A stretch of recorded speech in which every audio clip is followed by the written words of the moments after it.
Everyone, welcome to another episode of Ron Nick's Rundown. Yes, I'm doing this episode solo again. I know I didn't necessarily promote it, but I am definitely ready to get this show started. Like I said, do this solo again. Definitely have a lot to talk about, but definitely thank you all that are watching at this moment. Like I said, we definitely have a lot to talk about. Obviously, we have NBA free agency. We have obviously the preseason game ready to kick off with the Hall of Fame game with the Cowboys and Steelers. I'll definitely talk about who's the one player that we all need to watch out for heading into this game. And also, we got to talk about, obviously, Jadakiss inventing violence against Dipset. Of course, the Locks destroying Dipset the other day. Obviously, Jadakiss getting his flowers. Happy that he's at least getting that. He's definitely been a rapper that's definitely due. Obviously, he was the best rapper. He was going to be the best rapper anyway in this whole entire battle. But let me start off first with a game that happened obviously overnight.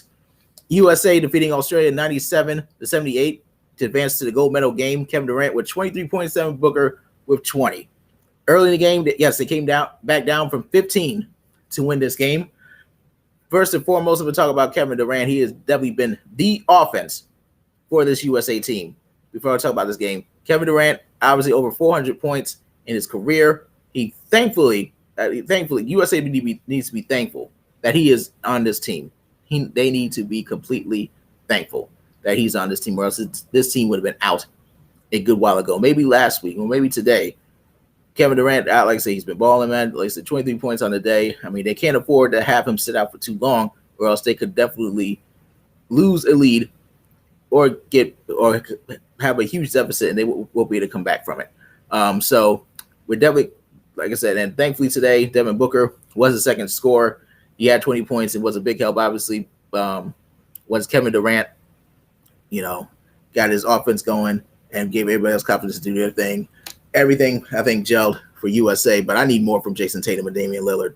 I need more from those two, especially with the gold medal game coming up against France, the team that beat USA in the first game of the Olympics.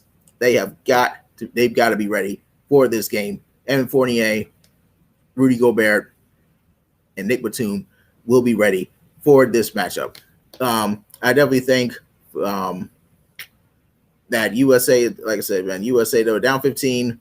The three ball was not going very well. Australia, I think, defensively looked good early, but Team USA, I thought, did a great job. Did not panic. They came back and definitely built a 16-4 run before the half. And then, like I said, USA, they just exploded. Kevin Durant was definitely a big part of that. Defensively, I thought USA looked great. But I definitely think that for USA, they have got to be ready for France's bigs tomorrow. They got to get ready for France. Evan Fournier, who's now a new Knicks player, definitely is somebody that I definitely would watch out for.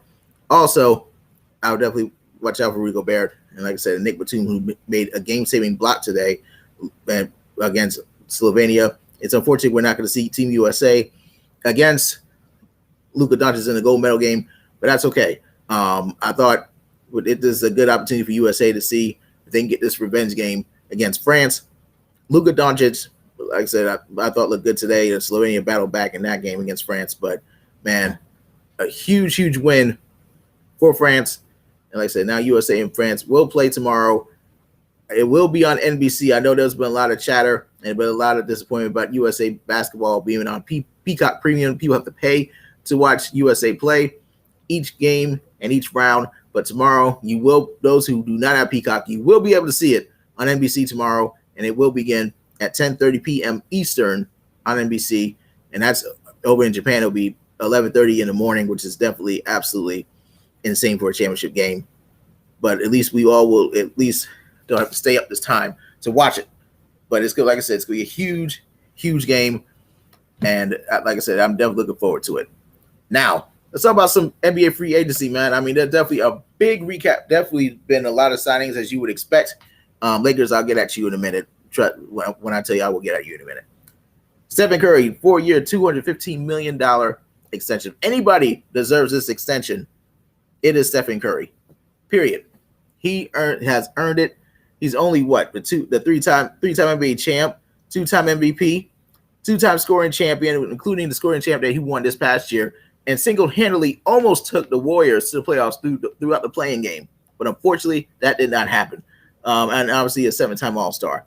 So yes, I definitely think Stephen Curry is definitely worth all the money in the world, period. And crazy thing is about this extension, his last year of his deal, he will get paid almost $60 million. And like I said, anybody who earns it, who deserved it, it's him. Over 60 million, almost $60 million. That is insane for any NBA player, but he's like one of the best players definitely in this league. He, to me, has changed this league, period, with the 3-ball. Because so many people now refusing to dunk. I'm seeing people trying to maybe try to go to the basketball, then they decide to kick it out and try to get a three-point shot. Stephen Curry, I think, has definitely changed. To me, has single-handedly changed the NBA as far as his 3-point shooting, period. He has changed it. And like I said, this man, like I said, 4 year, $215 million extension. If anybody deserves that, it is him. Other deals, Chris Paul, obviously he got a 4-year deal. Like I said, some of these deals I mentioned, some of these deals will have player options. Chris Paul, 4 years, $120 million. That could be worth $120 million extension. Obviously, him and Monty Williams is huge, leading the Suns to the NBA Finals.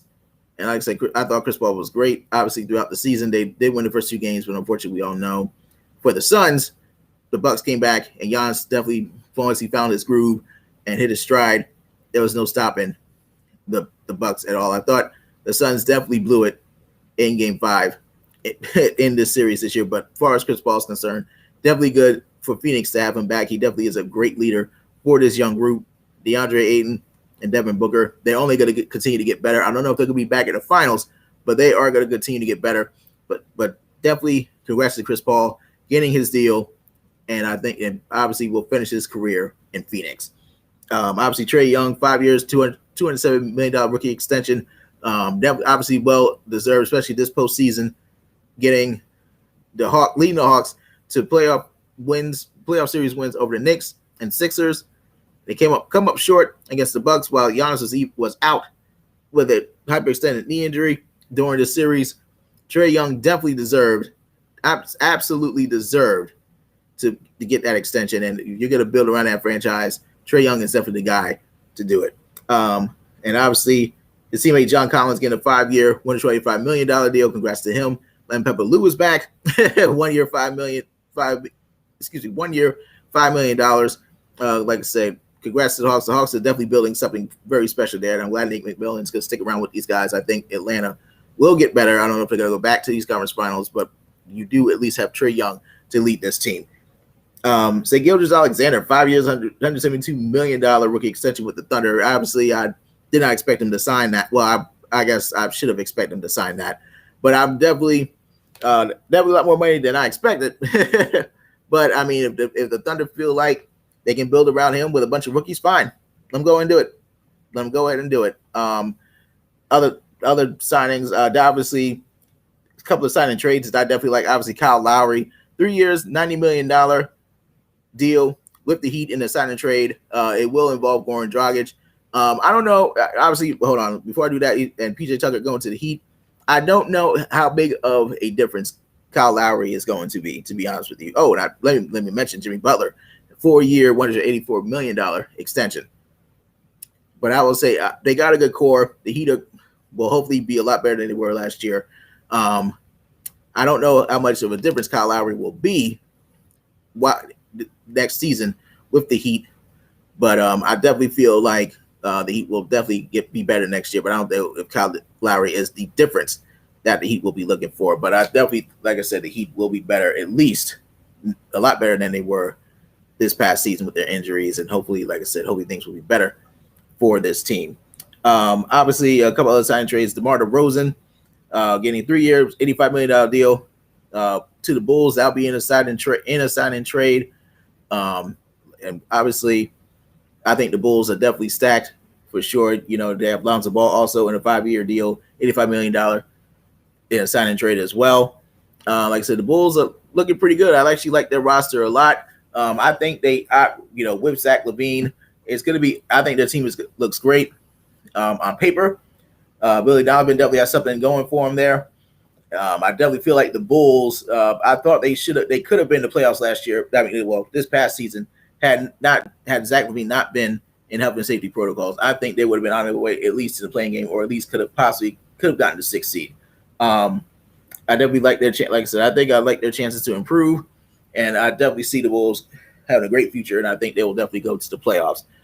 All right, let me talk about the Lakers for a second. Obviously, we all know Russell Westbrook is now with the Lakers in a trade that did involve Kyle Kuzma, Montrezl Harrell, and definitely other players involved. And Kadavius Caldwell-Pope definitely, I believe, was in there as well. I'm sorry, y'all, I'm just getting alerts. So the Packers have reportedly agreed to verbally trade Aaron Rodgers if he still wants out. Okay, that's nothing. But anyway, like I said, man, I know I'm definitely sorry, y'all, getting all these alerts. But right now, like I said, the Lakers obviously with 1-year deals with Dwight Howard, Carmelo Anthony, God, there's so many. Obviously, Taylor Horton Tucker definitely came back. Is back with the team. I know Kendrick Nunn is going to definitely signed with the Lakers. Obviously, Kent Bazemore, Trevor Ariza.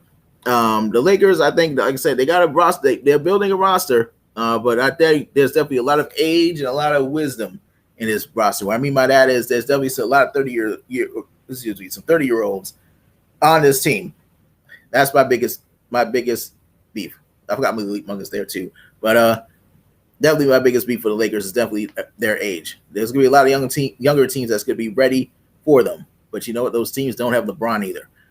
Hopefully LeBron will stay healthy. I know Anthony Davis will not stay healthy at least throughout the season. There's no way. I would definitely not play Anthony Davis every night. There's just no way. I don't care. I will make up any injury that he has to be an injury report to make sure that he stays healthy as much as he possibly can next season.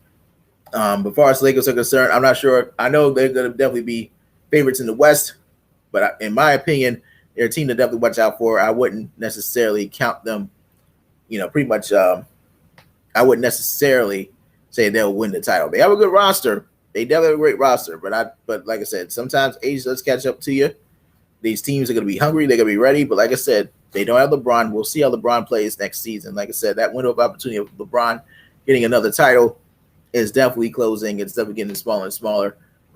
So we will see what happens. Obviously, they won the title last season, but this past season, obviously things did not go so well with the Anthony Davis groin injury and LeBron trying to do the best he can with his ankle and his groin. It was just definitely not a good season for the Lakers. Hopefully they will get healthier throughout the year. Other games of let's see, excuse me. As far as the Knicks are concerned, definitely a lot of players that definitely got their deals. Julius Randle, 4-year deal, $117 million extension. He signed that today. Definitely huge for the Knicks. Hopefully he'll have a much better postseason than he did this past postseason because I don't know what happened to him after having a great regular season. It's just like he had stage fright or something. I don't know what it was, but we will see. Kemba Walker, obviously, once he clears waivers with the Thunder, he will definitely be with the Knicks. Definitely a big pickup. If his knee stays healthy, I think he will definitely be legit for this team. Obviously, Derrick Rose is back with a 3-year, $43 million deal. Evan Fournier, that's the big one, who's playing up there in France right now. He's now with the Knicks, 4 years, $78 million. That's definitely a huge deal for the Knicks. I think personally, I know a lot of people think that's not going to be a good amount of money. I think on any given night, I think Evan Fournier could definitely be a good help to them on the offensive side of the ball. I truly do. Alec Burks, 3 years, $30 million. Nerlens Noel, 3 years, $32 million. So the Knicks are still building. They're still trying to do what they can to this season, to try to build up this past season and continue that success, because those are some very serious struggle years for the Knicks for a very, very good while. And I hope, honestly, that they will build off what they have done this past season. We'll see if New York Knicks basketball will continue to succeed. I know we want to talk about, obviously, Spencer Dinwiddie with the Wizards as well. Wizards definitely have a pretty good roster on them now. like I said, with Bradley Beal, Kyle Kuzma, Montrezl Harrell, they got a good group of veterans there now. So Bradley Beal, I know he wants to stay in DC, but at least he'll have a pretty much a better support system around him, at least on paper. Hate that see Westbrook was traded, but he was definitely ready to go. I know he was definitely ready to go to Southern California, but this would be a great season for hopefully a decent season for the Wizards. They did make the playoffs, obviously, and we'll see how it goes from here next season. All right, so let's like I said, sorry to rush through this, everybody. Like I said, I know it's definitely a Thursday night. I know everybody's looking at football and stuff. I'm definitely trying to fly through this as much as I possibly can. Obviously, let's see. Well, there's definitely some other free agencies I did not touch on, but I probably will likely touch on it the next show. All right. So yes, Jadakiss did invent violence last night. He absolutely single-handedly destroyed Dipset. Obviously, Styles P and Sheik Luch obviously was there, and they definitely put on an amazing. I think put on amazing verses for their fans at Hulu Theater in Madison Square Garden. It was great. It was great to see them. You could definitely tell they were ready. They were well prepared. Jadakiss was ready for war. He was ready for this battle. He takes these verses very seriously. The hits that he has compared to Dipset, obviously, Lox and Dipset were definitely big during my era, probably in college or in high school. Remember to tell you right now, Dipset was not ready. I was absolutely not. Like I said, I had a feeling. The Lox were going to be the better group for me anyway. But Dipset absolutely looked unorganized. Their DJ was not good. Jim Jones fell off the stage. Everything about this was for Dipset was just not a very good showing. They had their songs, yes, and there's other songs that people probably did not connect with them. Did not connect with fans, at least now. Then maybe some other songs, maybe back in the 10 years, maybe 12 years ago, and that sort of thing. I think the Lox, obviously, they have records that people will memorize forever, like All About the Benjamins and Money, Power, Respect. They have their hits, period. And Joel Santana challenging them that they didn't have any songs for the ladies, and the Lox crushed that. They crushed it. Simple as that. I did enjoy the art of them pretty much saying what they want to say to each other. That's what you do before social media. You don't just type things up and just make up things. You went and battled. They talked over one another. It really felt like it was probably the most grown man moment that I've seen in a very, very long time. But yes, it was a fun versus. Like I said, I haven't seen anything like that in quite some time. Definitely shout out to everyone in New York. That was a great showing. Like I said, I haven't felt that type of New York energy in so long. And I definitely want to respect both groups for at least going out there and doing their thing. But like I said, the Lox definitely was far better. And Jadakiss, we definitely need to salute you. I don't get the whole underrated rapper thing. I never really considered Jadakiss underrated. Honestly, I never really considered that man underrated. I think people know who are definitely diehard hip hop fans know him by now as one of the greats. So I don't know. I know some people feel different. Like I said, I think he's definitely going to be. I definitely think Jadakiss, like I said, deserves this moment. I'm glad that people are at least respecting his art and especially his lyricism. He is definitely amazing. Definitely shout out to Versus. All right. Now, last thing, I know we're getting ready to kick off Hall of Fame game. Cowboys and the Steelers. Yes, that's a point spread from FanDuel and probably other sports books. Steelers are a 2.5-point favorite in a preseason football game that is getting ready to kick off. And my one player that I am definitely looking forward to watching will be Dwayne Haskins. Obviously, last year, obviously his run with Washington, period, was not very good. But obviously, not having his mask on at a party, I guess with his wife or whatever. They were at a party, obviously at a strip club or a restaurant with strippers. But unfortunately, Dwayne Haskins obviously was released. We all know that. And he did sign with the Steelers. I'm wondering how him and Matt Canada is going to perform, how he performs with, obviously, with this new Steelers offensive system. I definitely will be watching closely what he does throughout the night, at least during his reps. And we'll see what Dwayne Haskins has learned with this team. Obviously, we know that the Cowboys Steelers, we're not going to see any starters tonight. But Haskins is definitely a guy that I definitely want to see if he has grown or has matured a bit, at least while he can. because we all know once the season starts, he will be right there on the sidelines while Ben Roethlisberger does his thing. But okay, like I said, sorry to fly through this again, but I definitely want to thank everybody who is watching this right now. Those of you who are definitely who's watching it, I guess once it's posted. But thank you all for listening. Listening to watching Ron Nick's Rundown, and definitely can't wait for this next episode. I definitely can't wait for more football content this year. But thank you all very much. Can't wait for you all to watch it next time.